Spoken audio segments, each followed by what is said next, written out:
কিয়ামতের আগে আগে আরো কিছু মানুষকে আল্লাহ পাক কিন্তু শূকর এবং বানরে পরিণত করবেন।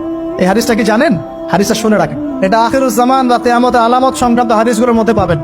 আল্লাহ রাসূল সাল্লাল্লাহু আলাইহি ওয়াসাল্লাম বলেছেন, কিয়ামতের আগে আগে আমার উম্মতের মধ্যে, ভালো করে শোনেন, কিয়ামতের আগে আগে আমার উম্মতের মধ্যে একদল মানুষ বের হবে যারা মদ পানকে হালাল মনে করবে। কাকে?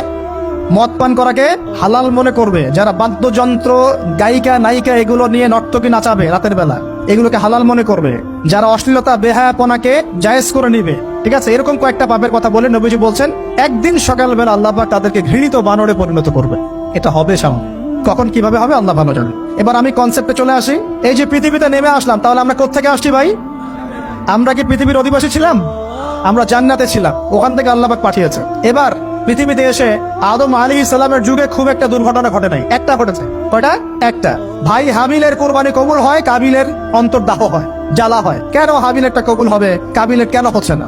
এই হিংসার বশবর্তী হয়ে কাবিল হাবিলকে হত্যা করে ফেলে, হত্যা করে লাশটা দাফন করার পদ্ধতিও তার জানা ছিল না। আল্লাহ কাককে পাঠালেন, কাককে দেখে সে শিখলো। প্রথম দুর্ঘটনা হচ্ছে হাবিল কাবিলের দুর্ঘটনা। বলে রাখি, আজকেও নিজের ভাইয়ের বেশে বহু কাবিল মুসলিম সমাজের মধ্যে ঘুরে বেড়ায়।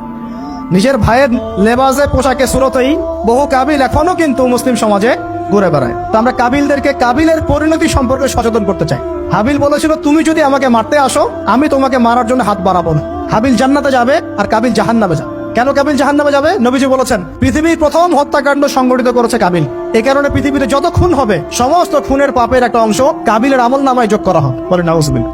একটা কথা মনে রাখবেন, সদকায়ে জারিয়া যেমন আছে, গুনাহে জারিয়াও আছে। একটা মদের দোকান দিয়েছেন, যত মানুষ মদ খাচ্ছে, সমস্ত গোনার একটা অংশ আপনার কাঁধে আসছে।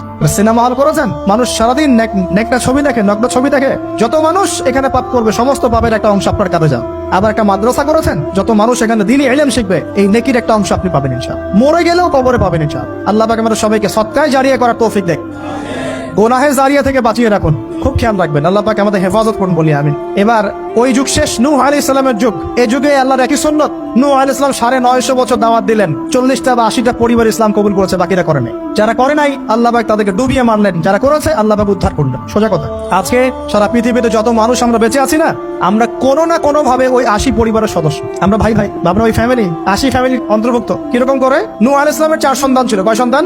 এক সন্তানের নাম হচ্ছে হাম। কি নাম? হাম। হাম ছিল একটু কালো বর্ণের। হামকে দিয়ে আফ্রিকার কন্টিনেন্টে যত মানুষ দেখছেন ব্ল্যাক স্কিনের, কালো স্কিন, এরা সবাই হামের বংশধর। মজা না বিষয়টা? মানুষের অস্তিত্ব পৃথিবীতে, ইতিহাস, এগুলো খুব ইন্টারেস্টিং টপিক। ইতিহাস পড়তে থাকলে আপনি ডুবে যাবেন। কত কিছু বিশ্বে হয়েছে আর কত কিছু হবে সামনে।